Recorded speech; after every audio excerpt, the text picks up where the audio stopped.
स्वागत है आपका देवभूमि समाचार में। मैं हूं आपके साथ जूही। बुलेटिन की शुरुआत करते हैं। देहरादून में स्वच्छता ही सेवा 2024 कार्यक्रम का शुभारंभ किया गया, जहां सीएम धामी ने क्रॉस कंट्री मैराथन दौड़ का फ्लैग ऑफ किया। इस कार्यक्रम के दौरान क्या कुछ कहा सीएम धामी ने, आइए आपको सुनाते हैं। लेता हूं कि मैं स्वयं स्वच्छता के प्रति सजग रहूंगा और उसके लिए समय दूंगा।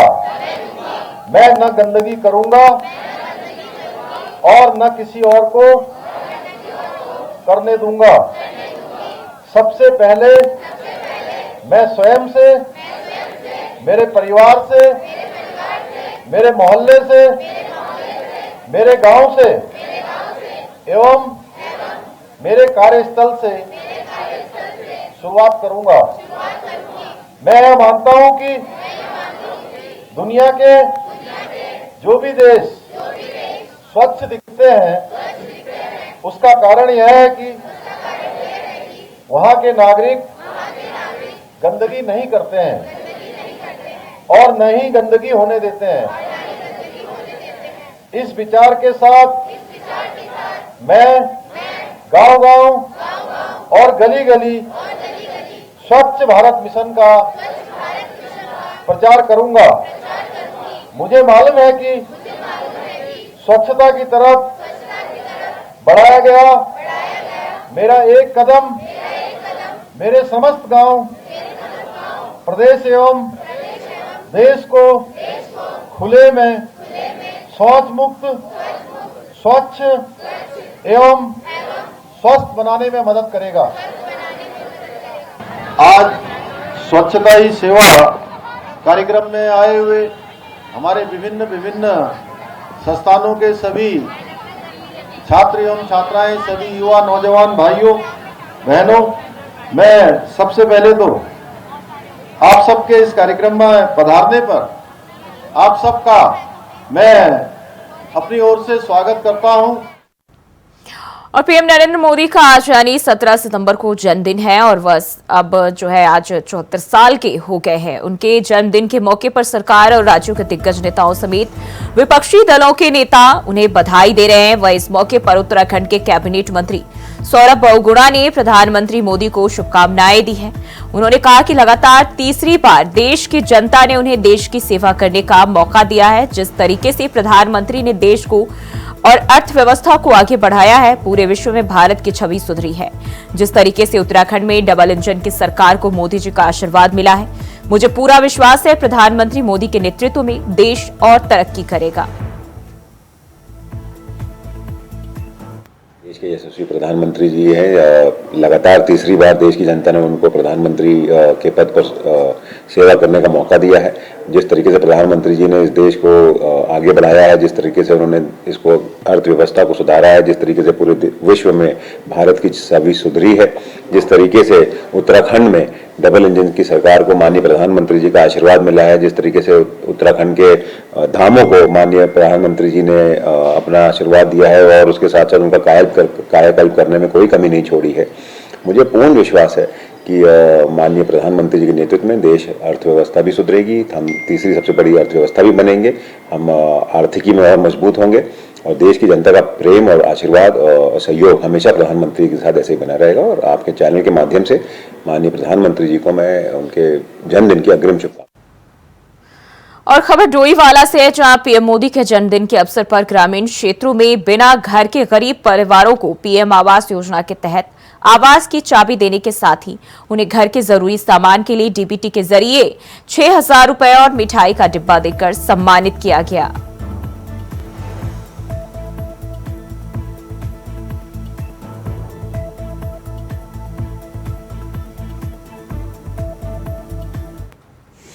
देश के यशस्वी प्रधानमंत्री जी का जन्म दिवस है और इस जन्म दिवस के शुभ अवसर पर मेरी विधानसभा के मारखम ग्राम पंचायत में 124 परिवारों को जिनके पास आवास नहीं था, छत नहीं थी, आज प्रधानमंत्री ग्रामीण आवास योजना के तहत उनको आज घर सौंपा गया, चाबी सौंपी गई है।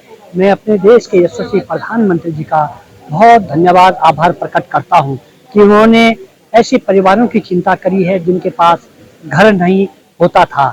और जब से ये योजना शुरू हुई है, प्रधानमंत्री जी का संकल्प था कि देश के अंदर कोई भी ऐसा व्यक्ति, ऐसा परिवार नहीं होना चाहिए, नहीं रहना चाहिए जिसके पास छत न हो, घर न हो।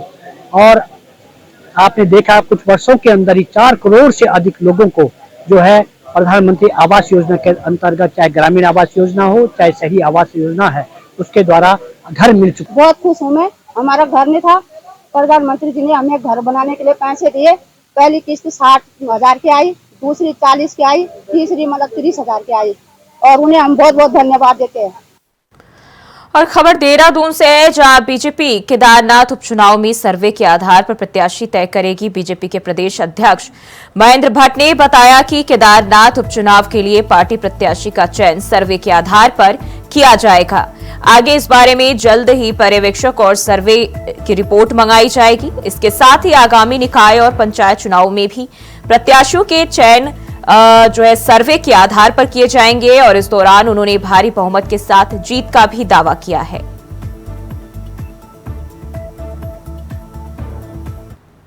देखिए, हम हर चुनाव के लिए सदैव तत्पर रहते हैं। हर चुनाव की रणनीति हमारी पूर्व में नियोजित रहती है। हम उसके लिए अभी जो नगर निगम के चुनाव, उसके लिए प्रदेश की पर्यवेक्षक टोली हम भेजने वाले हैं। बहुत जल्दी वो टोली नगर निगम में, नगर पालिका में जाएगी। प्रत्याशियों, कार्यकर्ता रायशुमारी के बाद प्रत्याशी का पैनल आएगा, उस पर हम पब्लिक सर्वे कराएंगे और सर्वे के आधार पर प्रत्याशी की घोषणा करेंगे। बहुत जल्दी जैसे चुनाव घोषित होता है, हम अपने प्रत्याशी घोषणा कर देंगे। और मैं कह सकता हूँ कि हम चुनाव को, जैसे पिछली बार के चुनाव में हम 90% नगर पालिका नगर निगम जीते हैं, उसी प्रकार की जीत हमारी इस बार भी रहेगी। वहीं उत्तराखंड में हो रहे डेमोग्राफिक चेंज और उत्तराखंड में बढ़ती आपराधिक घटनाओं जैसे लव जिहाद और लैंड जिहाद को लेकर विप की फायर ब्रांड नेत्री साध्वी प्राची हमलावर हैं। साध्वी प्राची हिमाचल की तरह ही उत्तराखंड में भी अवैध मस्जिदों और मज़ारों को लेकर आंदोलन किए जाने के पक्षधर हैं और कहती हैं कि उत्तराखंड में भी हिमाचल की तरह जन आंदोलन जब तक नहीं होगा, यह अवैध मज़ारें और मस्जिद रुकेंगी नहीं, ना ही अपराध रुकेगा। यह अपराध जो क्राइम उत्तराखंड में इतना बढ़ता जा रहा है, यही मेन कारण है। फिर डेमोग्राफिक चेंज होती जा रही है और इस पर कार्रवाई हो गई तो अपराध रुक जाएगा।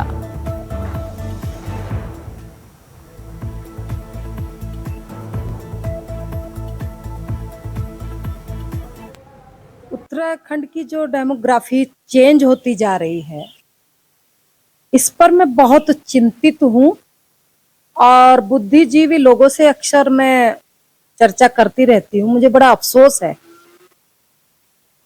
जो देवभूमि है, जो संतों की, तपस्वियों की, ज्ञानियों की भूमि है, उस पर डेमोग्राफी इतनी तेजी के साथ चेंज होती जा रही है। इस पर सरकार को बड़ी गहराई के साथ चिंतन करना चाहिए। और यहां घटनाएं इसलिए भी बढ़ती जा रही है, इस पर यह बहुत विचारणीय प्रश्न है। 10 साल पहले इतना अपराध नहीं था उत्तराखंड में, जितना अपराध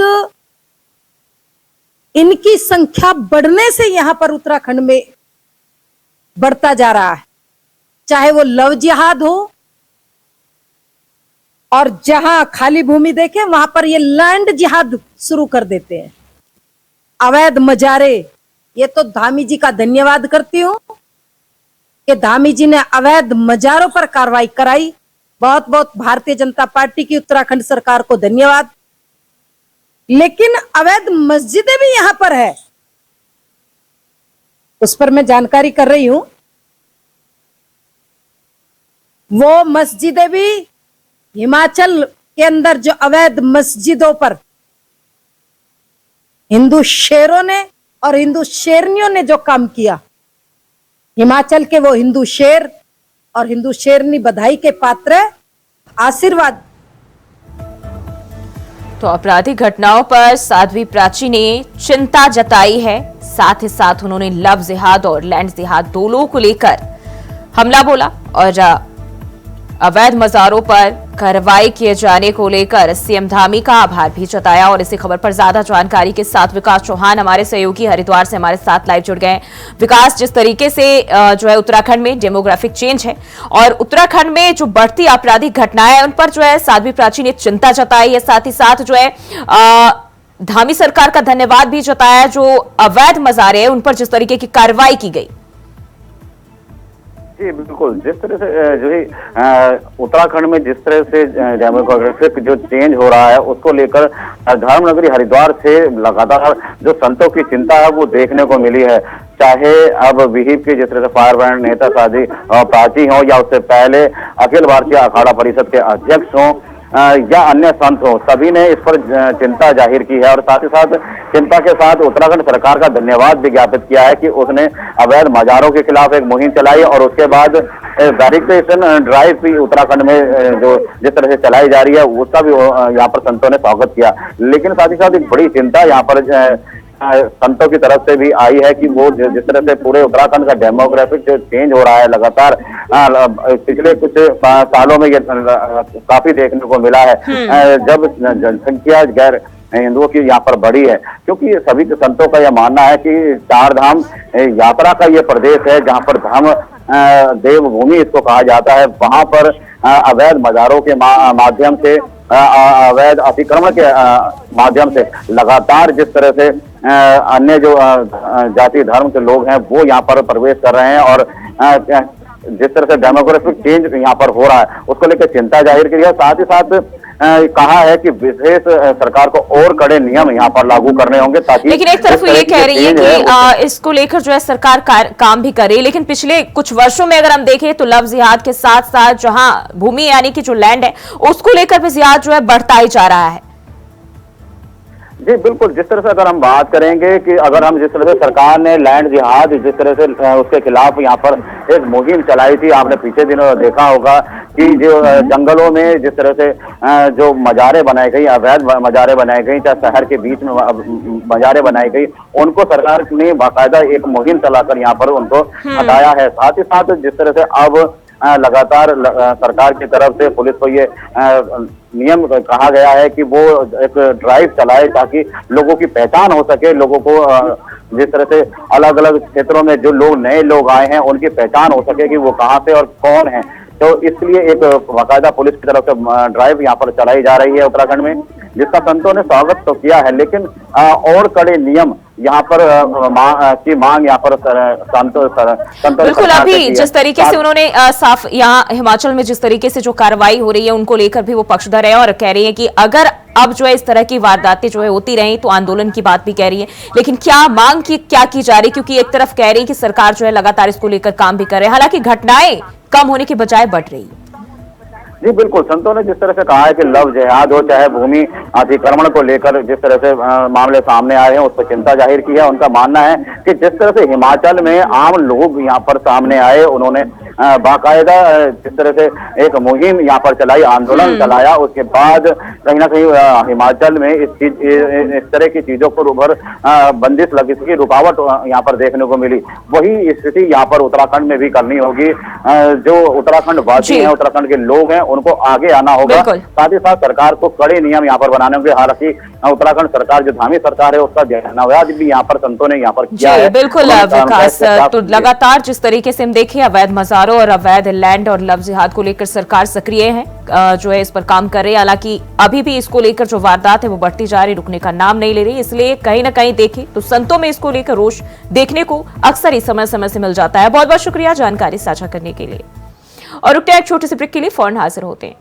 और ब्रेक के बाद फिर से स्वागत है आपका। बढ़ते हैं खबरों की ओर। स्पेशल मॉनिटर राष्ट्रीय मानव अधिकार आयोग बाल कृष्ण गोयल ने राजकीय संप्रेषण गृह तथा राजकीय विशेष गृह का निरीक्षण किया। उन्होंने निरीक्षण के दौरान निर्देश दिए कि नाबालिग बच्चों के साथ किसी भी तरह का दुर्व्यवहार, भेदभाव या मानव अधिकारों का उल्लंघन किसी भी हाल में ना हो।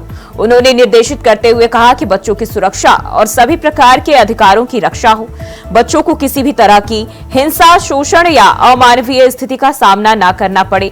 साथ ही उन्होंने निर्देश दिए कि बच्चों को उचित शिक्षा मिले, सुधारात्मक कार्य की दिशा में कार्य किए जाएं। आगे उन्होंने कहा कि बच्चों के साथ सम्मानजनक और मानवीय व्यवहार बना रहे। और उन्होंने निरीक्षण के दौरान बच्चों का स्वास्थ्य परीक्षण एवं रिपोर्ट्स, फर्स्ट एड, भोजन की गुणवत्ता, शिक्षा, बच्चों की दिनचर्या आदि के बारे में विस्तार से जानकारी ली। देहरादून 3 जिलों को मैं इस समय अवलोकन करने के लिए आया हूँ।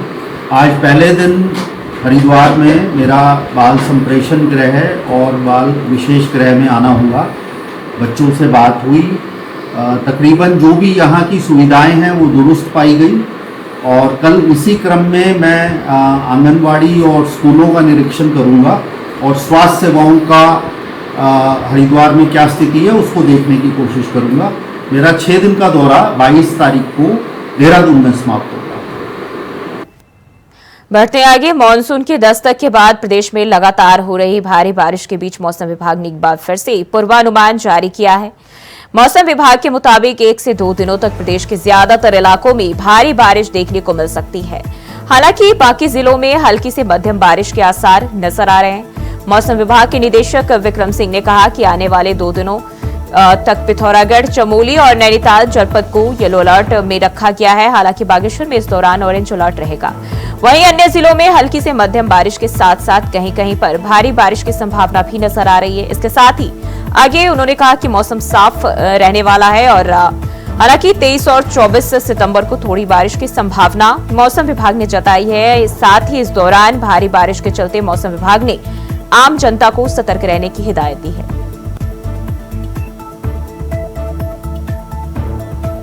तो 2 दिनों तक 3 जिलों में बारिश का अलर्ट और मौसम विभाग ने संभावनाएं जताई है और प्रदेश में लगातार जो है बारिश हो रही है। इसी को लेकर पूर्वानुमान मौसम विभाग की ओर से 2 दिनों तक 3 जिलों में बारिश का येलो अलर्ट, 23 और 24 सितंबर को भारी बारिश के आसार मौसम विभाग की ओर से जताए गए हैं। वहीं भारी बारिश के मद्देनजर जो है विभाग की ओर से आम जनता को सतर्क रहने की हिदायत भी दिए गए हैं।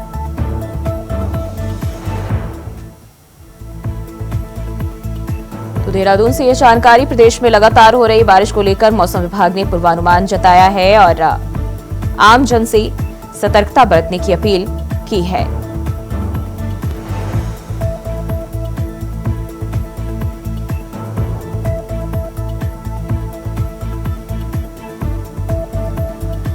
तो 23 और 24 सितंबर को जो है भारी बारिश की संभावना और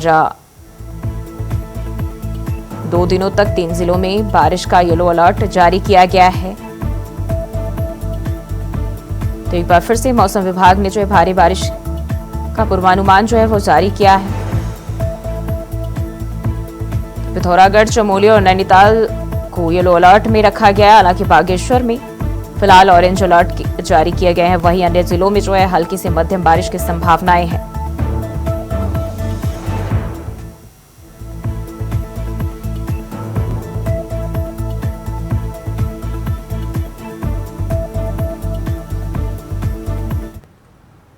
और बढ़ते हैं आगे, आज से श्राद्ध पितृ पक्ष या फिर यूं कहें कि कनागत की शुरुआत हो गई है। ऐसा माना जाता है कि 16 दिन तक हमारे पितृ पृथ्वी पर आकर हमारे घर पधारते हैं और इसलिए शास्त्रों में भी पितृ शांति और उनका आशीर्वाद पाने के लिए श्राद्ध कर्म करना परम आवश्यक बताया गया है। यही कारण है कि आज सुबह सवेरे से ही दूर दराज से आए श्रद्धालु हरिद्वार के नारायणी शिला मंदिर में अपने पितरों का श्राद्ध तर्पण और पिंडदान कर रहे हैं। नारायणी शिला मंदिर के मुख्य पुजारी पंडित मनोज त्रिपाठी ने बताया कि नारायणी शिला मंदिर में श्राद्ध करने से व्यक्ति को 100 पितृकुल के मोक्ष की प्राप्ति होती है और इसलिए इस मंदिर में 16 दिनों तक चलने वाले श्राद्ध पक्ष में पिंडदान, तर्पण, नारायण बलि और गौदान और ब्रह्म भोज जैसे कर्म किए जाते हैं। जो भी व्यक्ति यहाँ श्राद्ध कर्म कर लेता है उसके पुत्र प्राप्ति और विवाह जैसे योग भी बन जाते हैं। ये जो 16 दिन का कन्यागत सूर्य यानी कि कनागत या महालय पक्ष, जिसे सामान्य भाषा में हम श्राद्ध पक्ष कहते हैं, ये 16 दिन का वो समय है जब हमारे पितृ हमारे घर पधारेंगे। ये 16 दिनों के अंदर संपूर्ण भारतवर्ष से लोग अपने पितरों के प्रसन्नता और पितृदोष की मुक्ति के लिए श्राद्ध कर्म करने आते हैं नारायण शिला मंदिर में। क्योंकि यहाँ पे भगवान नारायण का कंठ से लेकर नाभि तक का हिस्सा है और यहाँ स्वयं वर्णन आता है, यस्तत्र कुरुते श्राद्धम श्रद्धा भक्ति समन्वितः शतम मातृवंशापि पितृवंशापि शतम तथा स्वयं तारिता पितरस्तेन सत्यम न संशय।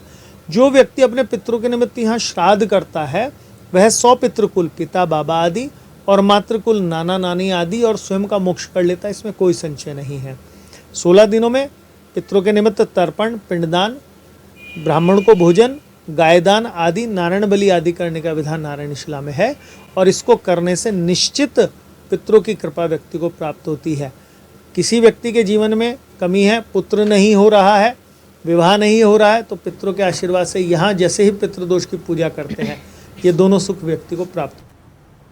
पर्यटन नगरी रानीखेत में गणेश पंडाल में कार्यक्रम का समापन हुआ। वहीं इसके पूर्व संध्या पर महाआरती की गई। पंडाल में उत्साह से महिलाओं ने कुमाऊनी संस्कृति का डांस जोड़ा चांचरी प्रस्तुत कर दर्शकों का मन मोह लिया। मराठा समाज की ओर से भी गणेश स्तुति में कार्यक्रम प्रस्तुत किया गया। वहीं समिति की ओर से इन सभी को पुरस्कृत भी किया गया। भव्य महाआरती के बाद सभी को प्रसाद बांटा गया।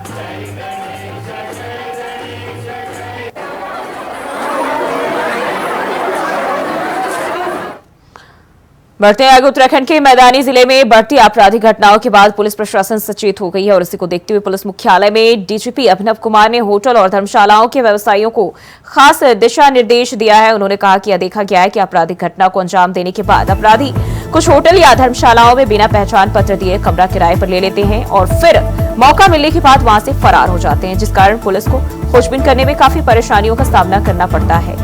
वहीं उत्तराखंड डीजीपी अभिनव कुमार ने सभी होटल व्यवसायियों और धर्मशाला चलाने वालों से आग्रह किया है कि वे बिना आधार कार्ड या ड्राइविंग लाइसेंस जैसे पहचान पत्रों के किसी भी व्यक्ति को अपने होटल का कमरा किराए पर न दें। साथ ही साथ आने वाले लोगों का फोन नंबर भी पंजीकृत कर लें। बैंक या व्यापारिक प्रतिष्ठान में ऐसी कोई बड़ी घटना होती है तो कहीं ना कहीं किसी ना किसी का इसमें मतलब अंदर से कुछ ना कुछ सूचना दी गई होती है, या इस केस में तो जैसा हमें पता चला कि इन लोगों ने आके 2-3 जगह की रेकी की। अब उसमें भी जैसा हमें पता चला 1-2 जगह ये ऐसी जगह रुके थे। नॉर्मली देखिए अब हम लोगों ने इंस्ट्रक्शन जारी कर दिए हैं कि सभी होटल धर्मशाला वाले रजिस्ट्रेशन करें, जो भी उनके यहाँ आके रुकता है उसका आधार कार्ड या डीएल नोट किया जाए, उसका मोबाइल नंबर सही से नोट किया जाए, ठीक है। लेकिन इस घटना में जैसे हमने पाया कि वहां पे कुछ ऐसे प्रतिष्ठान थे जिन्होंने ये कार्रवाई नहीं की। अब जब ये भी एक सोचने की बात है जो वहां पे जो होटल धर्मशालाएं हैं उनको भी इस बारे में, और हम आग्रह उनसे यही करेंगे, उनके साथ भी मीटिंग करके, कि जो हम ये प्रिकॉशंस लेते हैं ये आपको तंग करने के लिए नहीं, आपकी सुरक्षा के लिए लेते हैं। तो डीजीपी अभिनव कुमार ने जारी किए दिशा निर्देश और होटल धर्मशालाओं को सख्त निर्देश दिए गए हैं।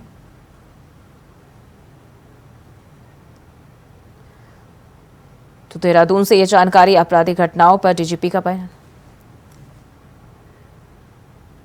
बढ़ते आगे बड़ी जानकारी सामने आ रही बुलडोजर कार्रवाई पर सुप्रीम कोर्ट का निर्देश। सुप्रीम कोर्ट ने लगाए बुलडोजर कार्रवाई पर रोक। कानूनी प्रक्रिया के तहत रोक लगाई गई है। बुलडोजर कार्रवाई पर अगली सुनवाई तक रोक लगा दी गई है। तो ये बड़ी जानकारी सामने आ रही बुलडोजर कार्रवाई पर रोक सुप्रीम कोर्ट की ओर से।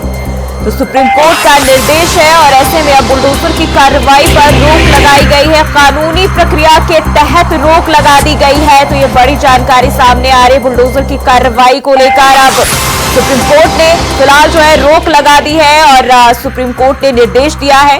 साथ ही साथ बता दें कि बुलडोजर कार्रवाई पर अगली सुनवाई तक रोक लगा दी गई है सुप्रीम कोर्ट की ओर से।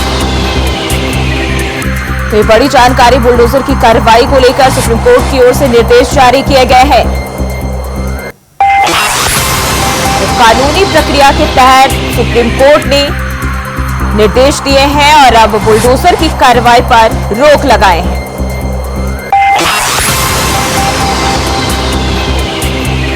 तो ये बड़ी जानकारी आपको बता रहे हैं बुलडोजर कार्रवाई पर सुप्रीम कोर्ट की ओर से निर्देश जारी।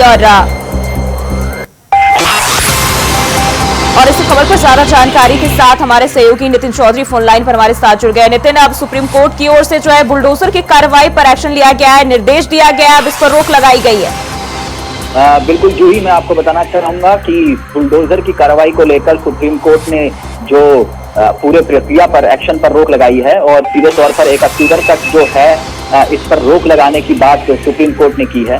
और सार्वजनिक अतिक्रमण पर लेकिन रोक नहीं लगाई है।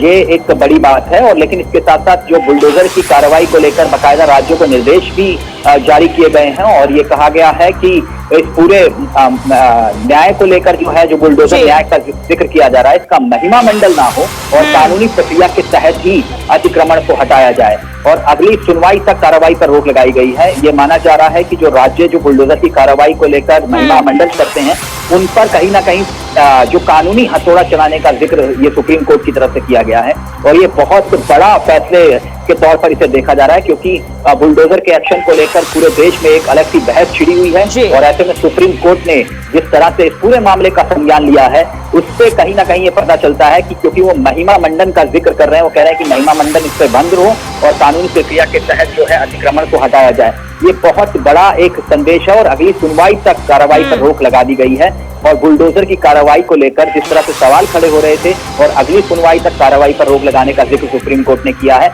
यानी कि अब ये बहस एक लंबी छिड़ेगी कि बुलडोजर के एक्शन को लेकर किसका क्या स्टैंड है और अब जो राज्य सरकार, खासतौर पर उत्तर प्रदेश की सरकार है, इसको लेकर क्या रवैया होता है, वो देखना एक बहुत बड़ी बात है। बिल्कुल, लगातार जिस तरीके से बात करें तो बुलडोजर की कार्रवाई पर हमेशा ही कुछ न कुछ सियासत गरमाई रही है। बहुत बहुत शुक्रिया नितिन तमाम जानकारी के लिए। और फिलहाल के लिए बुलेटिन में बस इतना ही। खबरों के लिए बने रहे इंडिया वॉइस के साथ।